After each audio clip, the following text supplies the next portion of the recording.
Et si je te disais que ce qui te sépare de la vie que tu as toujours désirée, ce n'est ni le temps, ni l'argent, ni le hasard, mais une absence invisible en toi, une incapacité subtile, presque imperceptible, à sentir que cette vie est déjà tienne.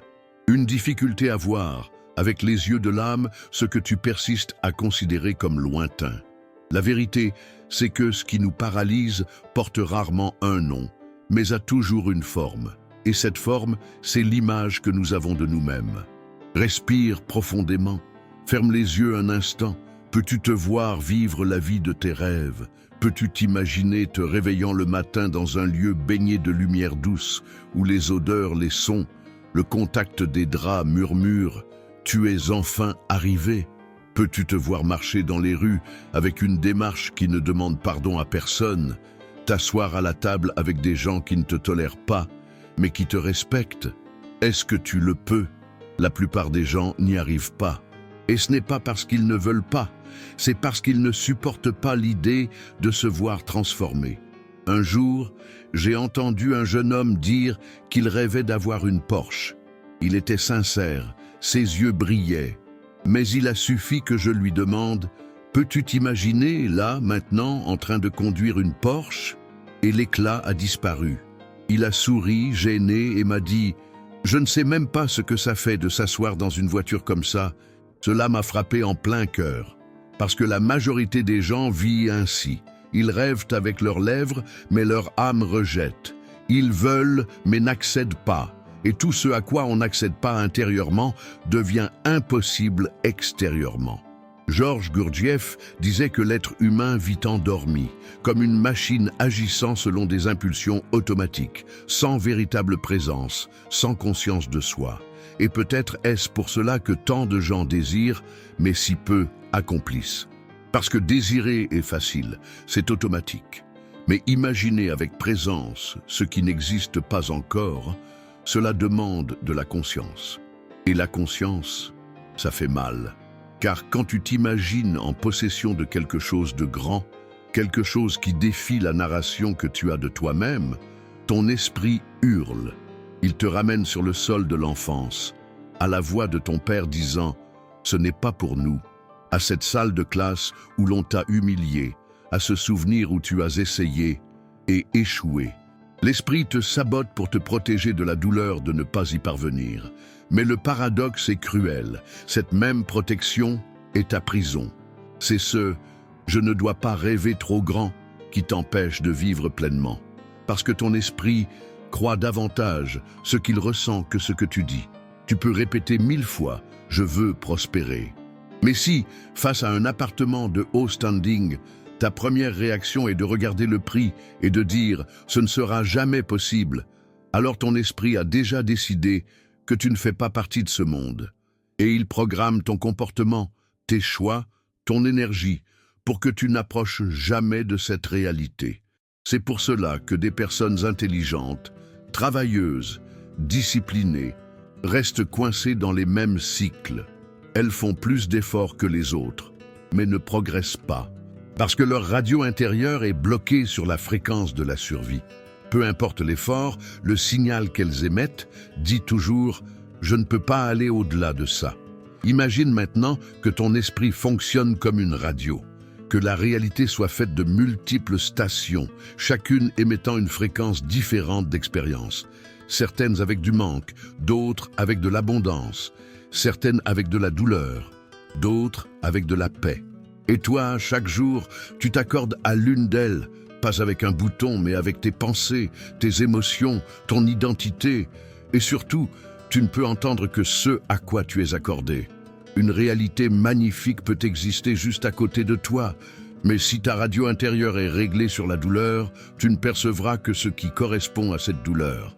Le reste sera silence, invisible, inaccessible, et tu jureras que cela n'existe pas, simplement parce que tu es incapable de le ressentir.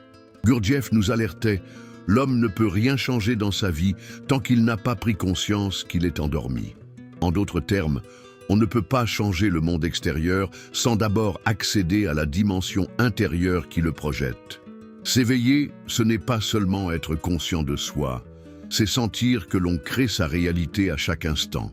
Mais cela demande du courage, car lorsque tu t'éveilles, tu perds le droit de blâmer le monde. Tu perds le droit d'accuser le gouvernement, ton patron, ta famille. Tu te regardes dans le miroir et tu vois, c'est moi qui ai accepté. C'est moi qui n'ai pas imaginé davantage. C'est moi qui, par peur, ai accordé ma vie à une fréquence inférieure à celle que j'aurais pu vivre. Et là, tu comprends. Le manque, ce n'est pas l'absence de ressources, c'est l'absence de vision. C'est le manque d'imagination suffisant pour te voir ailleurs. Peu importe ce que tu possèdes aujourd'hui. Ce qui importe, c'est ce que tu peux imaginer avec sincérité, ce que tu peux supporter émotionnellement, comme image de toi-même vivant ce que tu désires, sans honte, sans culpabilité, sans résistance. Mais c'est difficile, je sais, car on nous a appris à ne pas désirer trop fort, à nous contenter, à appeler avidité, ce qui en réalité est un désir de liberté qui cherche à naître. Le système te veut docile. Il te veut conforme. Il veut que tu filtres tout à travers le prix, la peur, la logique du « sois réaliste ». Alors, tu regardes un appartement et, avant même de t'imaginer dedans, tu calcules la dette, les années de crédit, l'impossibilité. Voilà, fréquence verrouillée. Tu ne verras plus jamais ce lieu comme une possibilité réelle, parce que ton esprit a déjà décidé que tu n'y appartiens pas. Et ainsi, nous vivons non pas ce que nous désirons, mais ce que nous pouvons tolérer. Non pas ce que nous voulons vraiment, mais ce que nous croyons mériter. Mais, et si tu osais imaginer autrement? Et si, aujourd'hui, au lieu de filtrer la vie à travers les limitations, tu la filtrais par le désir pur, non contaminé par la peur? Et si tu ouvrais la page de cet appartement à 1 million de réels et au lieu de dire « impossible », tu te demandais simplement « et si je vivais ici ?» Pas pour l'acheter demain, mais pour changer de fréquence aujourd'hui. Car voici ce que peu de gens te disent. La réalité se transforme d'abord dans l'invisible avant d'apparaître dans le visible. D'abord tu ressens, ensuite tu reçois. D'abord tu crois, ensuite tu attires. D'abord, tu t'imagines. Ensuite, l'univers répond. Et cette imagination, cette visualisation consciente est ta révolte silencieuse contre le sommeil collectif. C'est ta manière de dire « Je refuse de continuer à être celui qu'on m'a appris à être. Je vais réécrire mon destin avec l'encre de la présence. » Mais la question à laquelle tu dois répondre avec une honnêteté brutale, c'est celle-ci. Peux-tu te voir tel que tu veux être? Si la réponse est non, alors ce qui te bloque n'est pas à l'extérieur, c'est en toi. Et il est temps de te réveiller, car le monde ne te donnera pas la permission, tu dois te l'accorder toi-même. Gurdjieff disait que le travail intérieur est la seule forme de liberté réelle, et que sans ce travail, tout ce que nous appelons « choix » n'est qu'une réaction inconsciente. S'éveiller dans ce contexte n'est pas un simple geste spirituel, c'est un acte radical de responsabilité. Et peut-être est-ce maintenant le moment où tu te regardes enfin dans le miroir et tu dis « Assez, je ne vivrai plus dans une réalité que mon imagination ne reconnaît pas comme mienne. » Mais la question qui reste, celle qui te pousse à aller plus loin, est celle-ci. Vas-tu continuer à vivre comme si tu ne le pouvais pas? Ou vas-tu commencer à imaginer comme si tu l'étais déjà?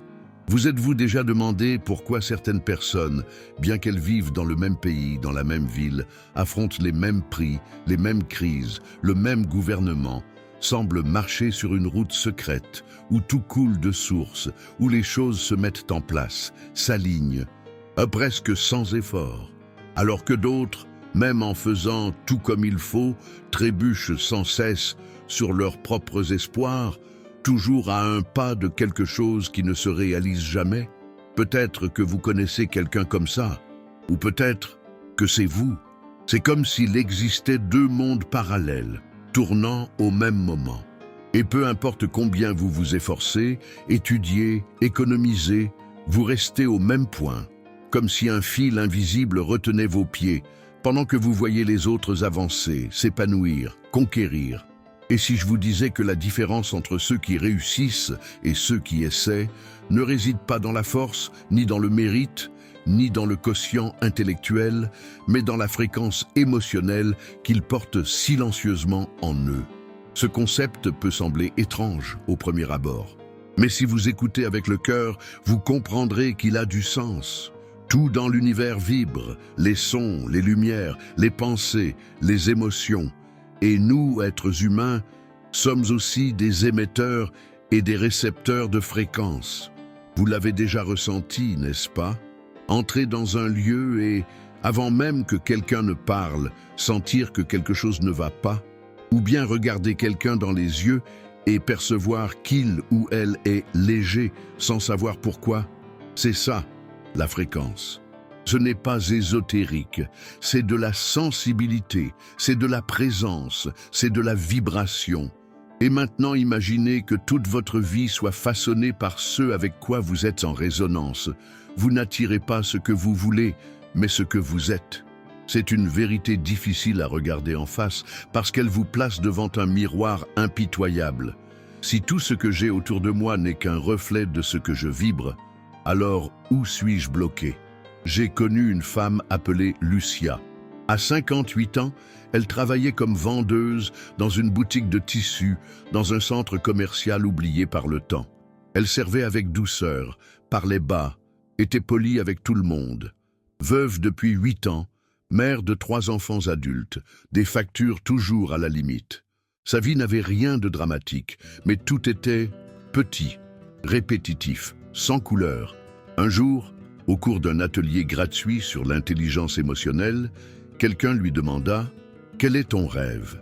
Elle baissa les yeux, réfléchit longuement, puis répondit « Je n'y ai jamais pensé. Je crois que je n'en ai pas. » Mais elle en avait un. Il était simplement enfoui sous des années de survie.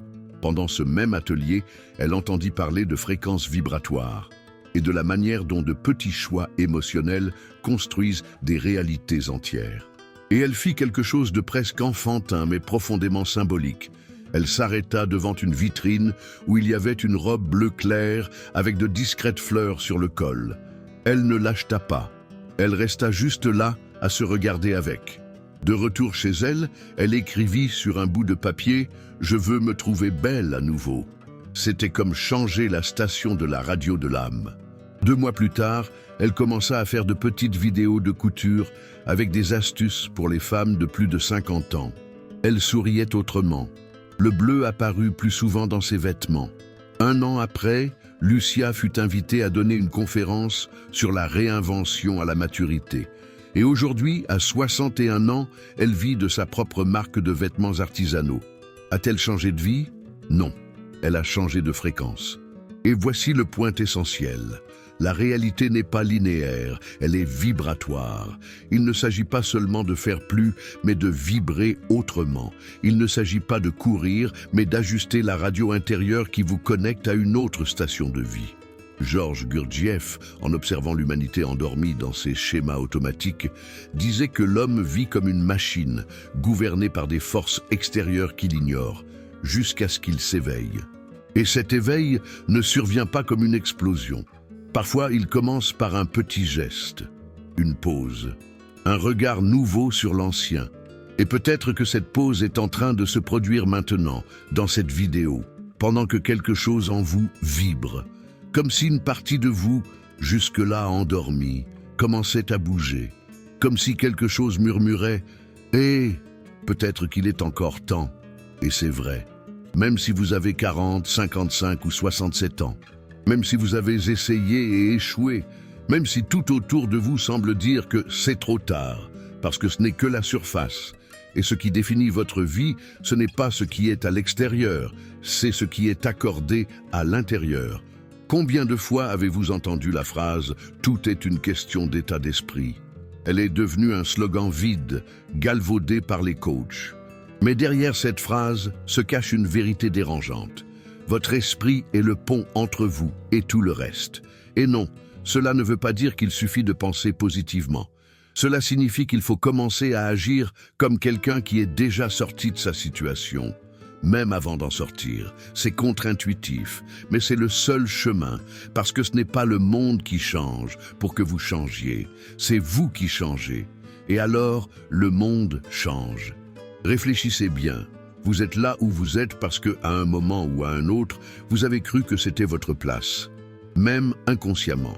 Votre énergie a dit oui à ce scénario.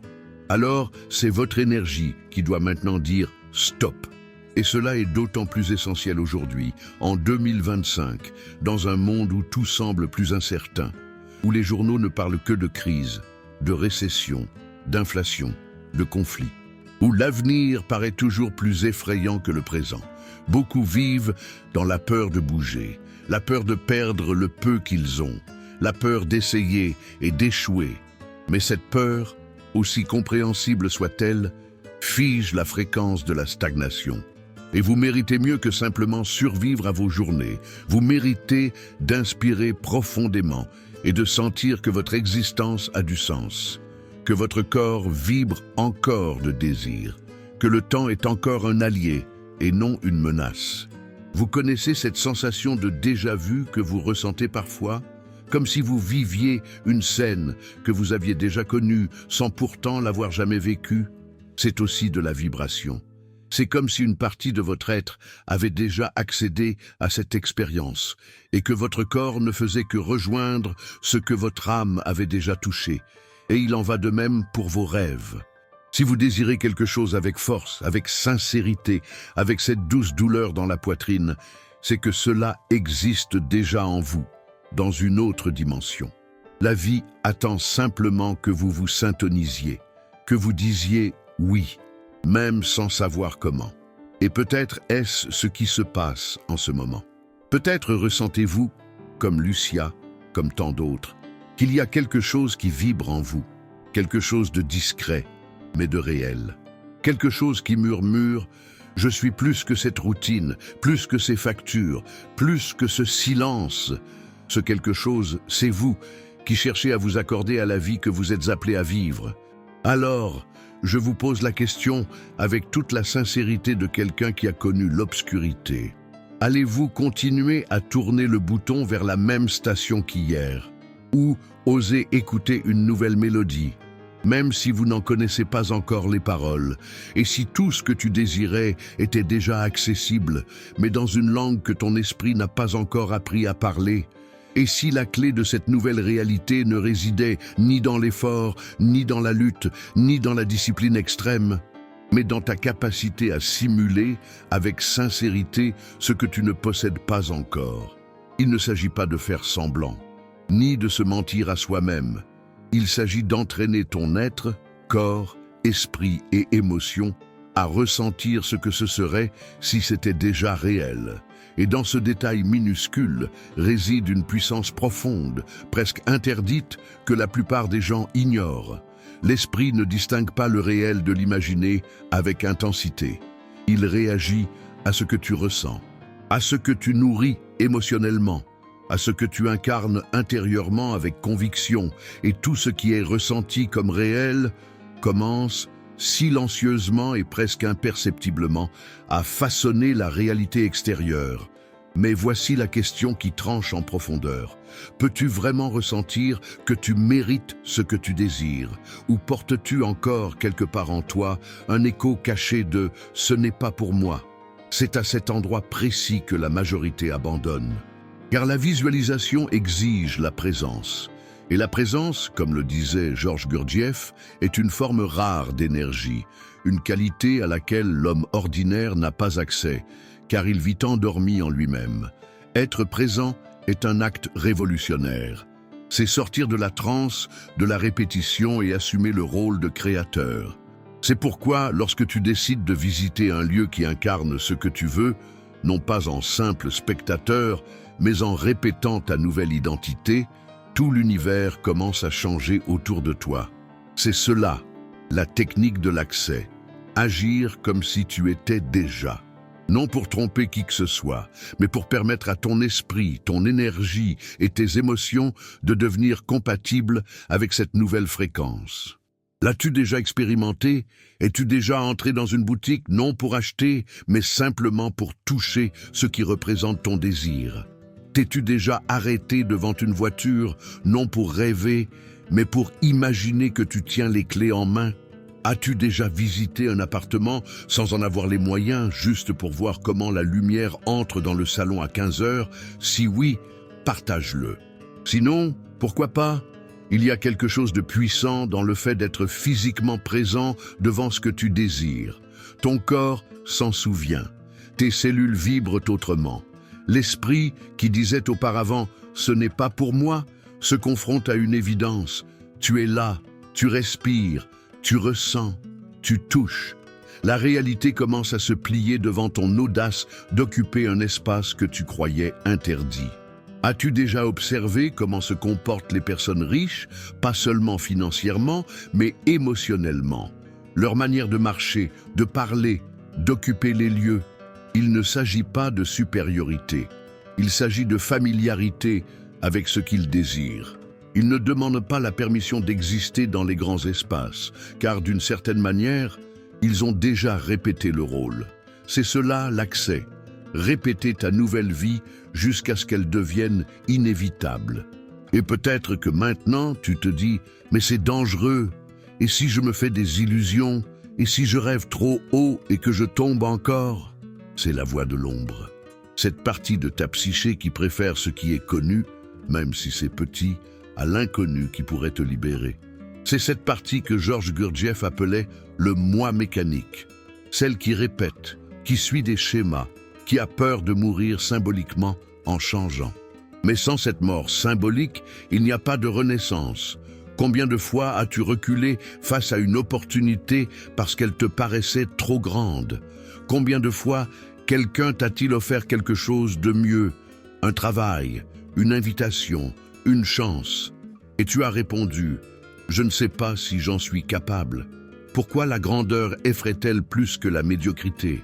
Parce que grandir, c'est rompre le moule émotionnel qui t'a maintenu en sécurité jusqu'ici. Et ce moule, bien qu'étroit, t'est familier. Et tout ce qui est familier paraît plus confortable que ce que tu ne sais pas encore ressentir. Mais il arrive un moment, et peut-être que ce moment est maintenant, où la douleur de rester là où tu es devient plus forte que la peur de changer.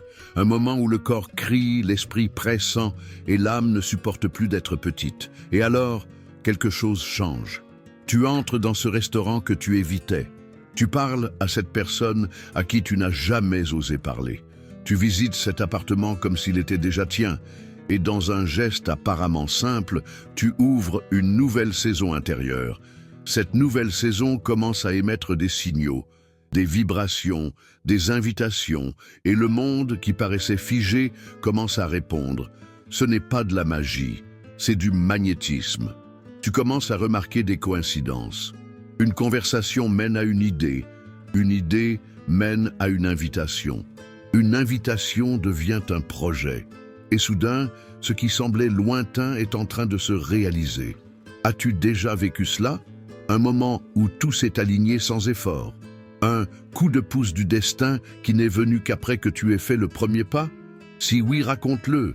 Cela peut inspirer quelqu'un, mais comprends bien, il ne suffit pas d'imaginer, ni de désirer. Tu dois physiquement, émotionnellement et énergétiquement occuper l'espace que tu veux appeler chez toi. Et le faire avec humilité, mais sans excuse. Avec révérence, mais sans peur. L'univers ne répond pas aux mots. Il répond à la vibration authentique. Gurdjieff disait « L'homme ne peut devenir un individu réel que lorsqu'il commence à agir intentionnellement contre ses automatismes. » Autrement dit, chaque fois que tu fais quelque chose qui te sort de ta zone de confort, tu brises le cycle mécanique. Tu sèmes une graine de présence. Et là où il y a présence, il y a création. Alors vas-y, expérimente, simule, visite, répète, essaie, touche, agis comme quelqu'un qui possède déjà et observe comment le monde commence à conspirer avec toi. Mais souviens-toi, au moment même où tu feras ce pas, ton esprit essaiera de te tirer en arrière. Il te dira que c'est une illusion, il rira de toi, il cherchera des preuves que ça ne marche jamais. Tu dois traverser ce tunnel, supporter cet inconfort, continuer malgré tout. Car de l'autre côté de cette résistance se trouve la nouvelle fréquence que tu es venu incarner. Et maintenant dis-moi avec sincérité Vas-tu attendre la permission du monde pour accéder à ce que ton âme sait déjà être à toi? Ou vas-tu commencer dès aujourd'hui à marcher comme quelqu'un qui est déjà arrivé? As-tu déjà réfléchi au nombre de fois où tu t'es auto-saboté, précisément au moment où les choses commençaient enfin à bien se passer? Cette promotion que tu as refusée avec un argument rationnel, cette invitation que tu as repoussée parce que ce n'était pas le bon moment. Cette personne merveilleuse que tu as éloignée en t'appuyant sur des justifications qui semblaient matures, mais qui n'étaient en réalité que de la peur déguisée en lucidité. Nous avons une étrange tendance à interrompre notre propre envol au moment même où nos ailes commencent à fonctionner. C'est subtil. Parfois, cela se produit sans que tu t'en rendes compte. Tu décides de changer de vie. Tu commences à visualiser, à imaginer, à fréquenter les bons endroits, à ajuster ton environnement, à élargir tes horizons. Et soudain, une opportunité surgit. Comme si l'univers avait entendu tes répétitions intérieures, quelque chose apparaît, un signe, une invitation, une ouverture. Et que fais-tu? Tu recules, ou tu remets à plus tard, ou tu pollues le présent avec les mémoires du passé. Et si cela se passait comme la dernière fois? Et si j'échouais encore? Et si... Ce « et si » est le poison le plus sophistiqué de l'esprit humain, parce qu'il n'a pas de forme, pas de logique, pas de réponse. Il ne fait que paralyser. Et derrière lui, il y a l'ombre. Cette partie silencieuse, construite à partir de traumatismes, de peurs, d'expériences mal digérées, qui existe pour te maintenir exactement là où tu es. Georges Gurdjieff disait que l'homme doit avant tout prendre conscience de sa multiplicité intérieure. Qu'à l'intérieur de nous, il n'y a pas un seul moi, mais plusieurs. Et tant que nous n'apprenons pas à observer qui est aux commandes à chaque instant, nous vivrons dans une contradiction permanente. Combien de fois as-tu ressenti cela? Une partie de toi veut changer de vie, l'autre veut rester en sécurité. L'une veut se montrer, l'autre veut se cacher. Une veut grandir, l'autre dit que c'est trop dangereux. Et ainsi tu avances. Dans un combat intérieur constant, épuisant, confus, paralysant, l'ombre n'est pas un monstre extérieur. C'est la version de toi-même qui a été façonnée pour survivre, pas pour s'épanouir. C'est cet enfant qui a appris que rester invisible était plus sûr. C'est cet adolescent humilié qui a décidé de ne plus jamais se risquer. C'est cet adulte qui a accumulé les déceptions et a transformé la prudence en prison. Et voici un fait que tu n'as peut-être jamais entendu. Les études en neurosciences montrent que plus de 90% de nos décisions sont prises de manière inconsciente. Cela signifie que le « toi » qui décide n'est pas celui qui pense être aux commandes. Ce sont les expériences, les croyances et les émotions emmagasinées qui dictent le rythme, surtout dans les moments les plus cruciaux. Voilà pourquoi, même avec le bon plan, le bon environnement, le bon état d'esprit, tu peux rester bloqué. Parce qu'il y a une partie en toi qui ne veut pas que tu réussisses. Non pas parce qu'elle te déteste, mais parce qu'elle pense qu'elle te protège. Et cela, c'est dévastateur, car cela signifie que le plus grand obstacle à ton expansion, c'est peut-être ton propre reflet. Et le seul moyen de surmonter cette résistance n'est pas d'en faire plus, mais de prendre davantage conscience. Tu dois apprendre à identifier la voie de l'ombre. Et plus encore, apprendre à traverser ce qu'elle te présente. Car l'ombre ne disparaît pas avec des mots positifs. Elle ne s'efface pas avec des vidéos motivantes. Elle ne se dissout que lorsque tu la regardes en face, lorsque tu l'exposes à la lumière de ta présence, et cela demande du courage émotionnel. Je me souviens de l'histoire d'un homme nommé Raphaël. Il avait 49 ans, 3 enfants, une carrière stable et un rêve ancien, ouvrir son propre restaurant dans le domaine de la gastronomie. Pendant des années, il en parlait avec enthousiasme. Il avait monté un plan, fait des formations, économisé de l'argent. Mais chaque fois que le moment d'agir arrivait, une excuse surgissait. Les enfants sont encore à l'école. Ce n'est pas le bon moment pour l'économie. Après la prochaine crise politique, je m'y mets. Jusqu'au jour où son corps a crié ce que son âme murmurait en silence depuis longtemps, une crise cardiaque. Elle n'a pas été fatale, mais elle a suffi à le réveiller. À l'hôpital, en regardant le plafond blanc, il s'est posé une question qui allait tout changer. J'ai survécu, mais pour vivre quoi? 2 ans plus tard, Raphaël est propriétaire d'un petit bistrot qu'il a ouvert dans une ville de province, en partenariat avec un vieil ami. Il gagne moins d'argent qu'avant, mais il est un homme transformé, plus vivant, plus léger, plus entier. Et tu sais ce qu'il dit? Que le plus difficile n'a pas été d'apprendre à entreprendre, mais d'apprendre à se permettre de vivre. T'es-tu déjà demandé combien de choses tu n'as pas vécues par loyauté envers ta peur? Combien d'opportunités as-tu laissé passer parce que tu pensais ne pas être encore prêt? Combien de rêves as-tu rangés parce qu'une partie de toi, ancienne, blessée, repliée, croyait que ce n'était pas pour toi? Peut-être que maintenant tu ressens cela à nouveau. Peut-être que tu te souviens d'une chose que tu as laissé passer.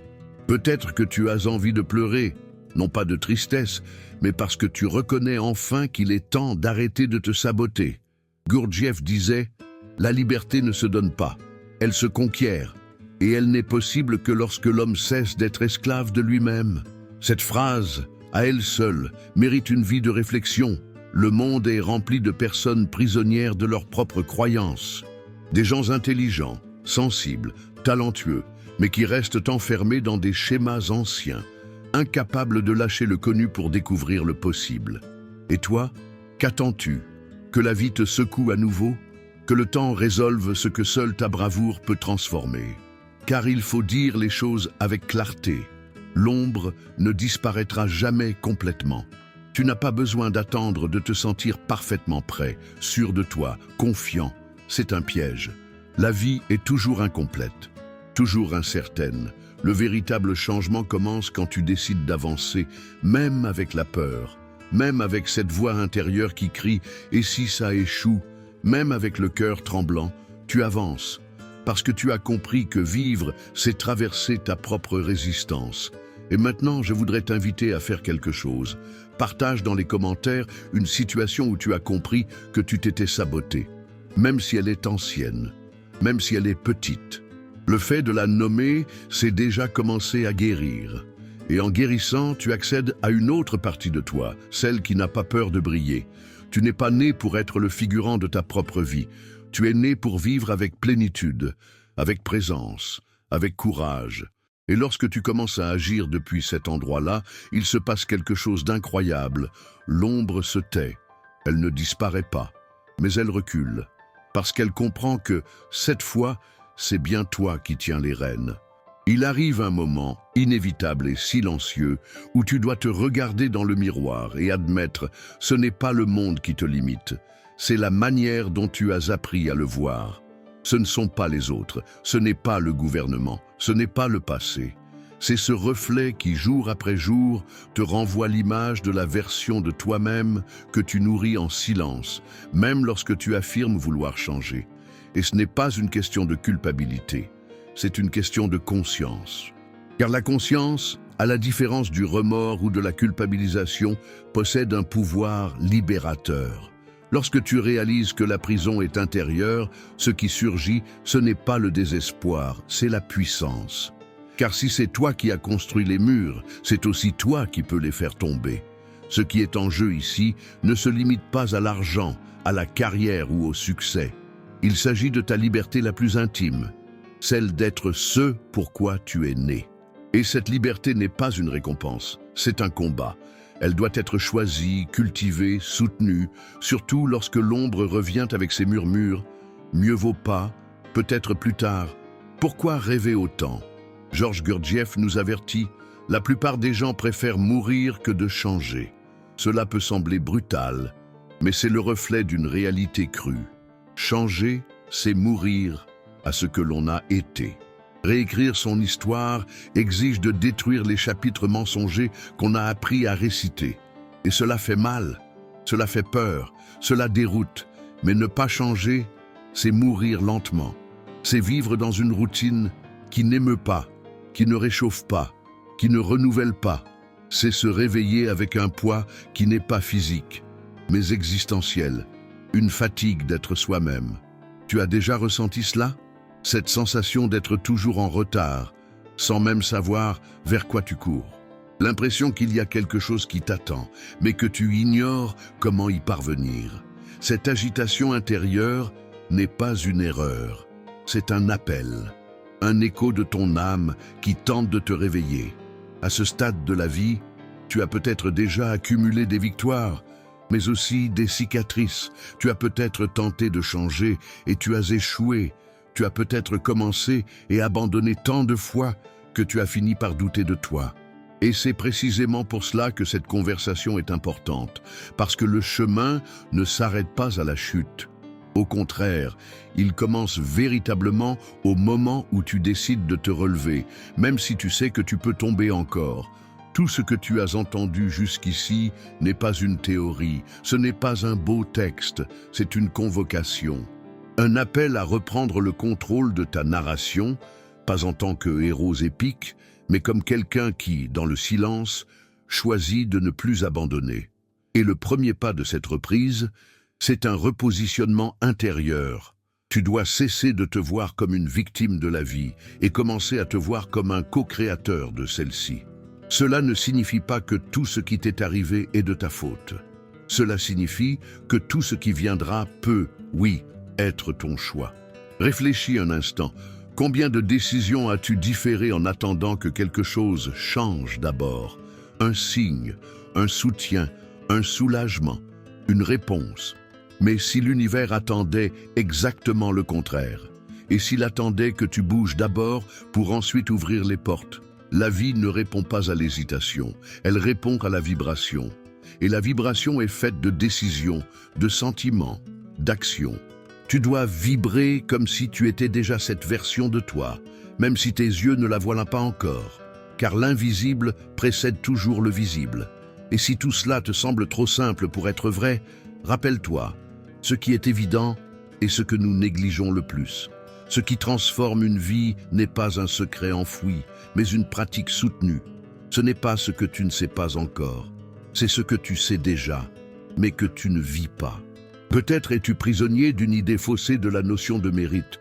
Peut-être as-tu appris que désirer quelque chose de grand, c'est de l'orgueil, que posséder beaucoup, c'est un péché, que se permettre d'être heureux, c'est dangereux.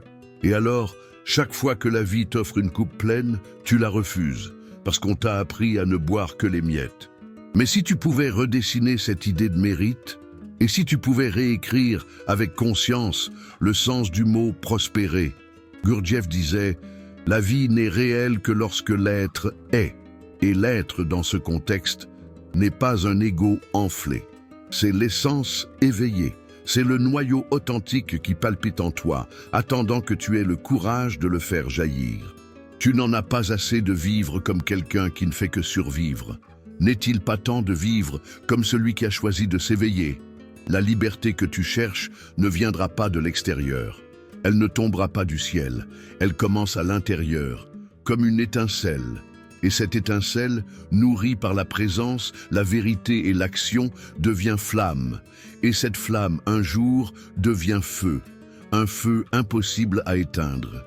C'est pourquoi maintenant, à ce moment précis de ton parcours, tu dois faire un choix, pas pour moi, pas pour cette chaîne, mais pour toi. Vas-tu continuer à attendre que le monde change d'abord ? Ou seras-tu celui qui change et, en changeant, vois le monde se transformer? Si tu es prêt à agir, à appliquer, à intégrer ce nouveau niveau de conscience, alors viens avec moi. Car la prochaine étape ne sera plus une réflexion, ce sera un plan d'action vivant, une traversée concrète vers une nouvelle fréquence de vie. Et tout commence maintenant. Maintenant que tu es arrivé jusqu'ici, peut-être ressens-tu quelque chose de différent dans ta poitrine. Une agitation douce, presque comme une brise intérieure qui murmure « Cette fois, ça peut être différent ». Et c'est vrai. Mais cela dépendra de ta décision, celle d'arrêter de consommer des vérités et pour commencer à les vivre, de sortir de la théorie, de l'inspiration fugace et d'entrer dans une pratique silencieuse, continue, réelle, car rien de ce que nous avons partagé jusqu'à maintenant n'aura de valeur s'il ne touche pas le sol de ta routine. L'univers ne répond pas à ce que tu sais, mais à ce que tu fais avec ce que tu sais. C'est pourquoi, avec tout mon cœur, toute ma conscience et toute ma responsabilité, je veux te présenter un plan. Simple, profond, applicable.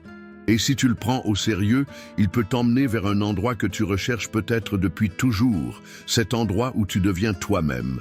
Ce plan repose sur 3 piliers, 3 mouvements de l'intérieur vers l'extérieur, 3 invitations à changer ta fréquence, et donc ta réalité.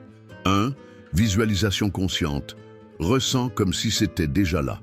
Chaque jour, consacre au moins 5 minutes à visualiser une scène de ton futur désiré. Mais ne visualise pas comme si tu regardais un film. Visualise comme si tu vivais la scène de l'intérieur. Il ne s'agit pas de voir la voiture de tes rêves, mais de sentir le volant dans tes mains. Il ne s'agit pas de voir la maison, mais de sentir la lumière traverser la fenêtre, l'odeur du café dans la cuisine, le sol sous tes pieds nus. Cet exercice n'a d'effet que s'il est sensoriel et émotionnel. L'esprit ne réagit pas à des commandes vides. Il répond à des images chargées d'émotions. Alors, pleure si c'est ce qui vient. Souris. Ferme les yeux et vibre avec cette vision. Plus l'émotion est réelle, plus ta vibration s'aligne rapidement à cette nouvelle réalité. Tu me diras peut-être, mais j'ai déjà essayé et rien n'a changé. Alors je te demande, as-tu visualisé comme quelqu'un qui attend ou comme quelqu'un qui possède déjà? 2. Accès physique. Visite avant de posséder. Choisis un lieu qui représente le prochain niveau de ta vie et rends-toi sur place. Cela peut être une boutique que tu as toujours jugée inaccessible, un quartier que tu croyais réservé à l'élite, une salle de sport, un restaurant, une galerie, un bien immobilier. Vaille, entre, observe, marche lentement, respire avec intention, ressens cet endroit comme s'il faisait déjà partie de toi. Ce pas est essentiel, car ton corps doit mémoriser la sensation de la conquête. Lorsque tu occupes physiquement un espace avant de le posséder, ton mental cesse de lutter. Il dit « Ceci m'est déjà familier, ceci est déjà possible ». Et beaucoup de blocages disparaissent à ce moment-là. Tu commences à penser autrement, à parler autrement, à marcher autrement. Quelque chose en toi se réorganise. Comme si ton âme murmurait « Maintenant, je connais le chemin ». Et si tu penses que tu n'en as pas le courage, c'est précisément la raison pour laquelle tu dois le faire. 3. Acceptation et action. Reçois et réponds. C'est peut-être le point le plus délicat. Car dès que tu commences à vibrer autrement, la vie répond. Et souvent, la réponse arrive déguisée en défi. Tu attires de nouvelles personnes, des propositions étranges, des opportunités qui te poussent hors de ta zone de confort. Et ta première réaction pourrait être de dire non. Ne fais pas ça. Observe, interroge, parle à ton intuition. Mais surtout, ne fuis pas. Tu as demandé le changement, et le changement vient avec le mouvement. Si une nouvelle proposition d'emploi surgit, un partenariat, un voyage, un bouleversement, analyse en profondeur, mais ne l'enterre pas sous la peur. Et si, au beau milieu du chemin, ton ancienne version crie « Tu ne vas pas y arriver », respire et réponds-lui « Cette version de moi est en train d'être mise à jour ». À chaque décision nouvelle, tu laisses mourir une partie de ton ancien toi. Et cela peut faire mal. Mais c'est dans cette douleur que naît la liberté. Tu n'as pas besoin d'être prêt. Tu as besoin d'être disponible. Tu n'as pas besoin d'être certain. Tu as besoin d'être courageux. Tu n'as pas besoin de faire parfaitement. Tu dois simplement continuer d'avancer.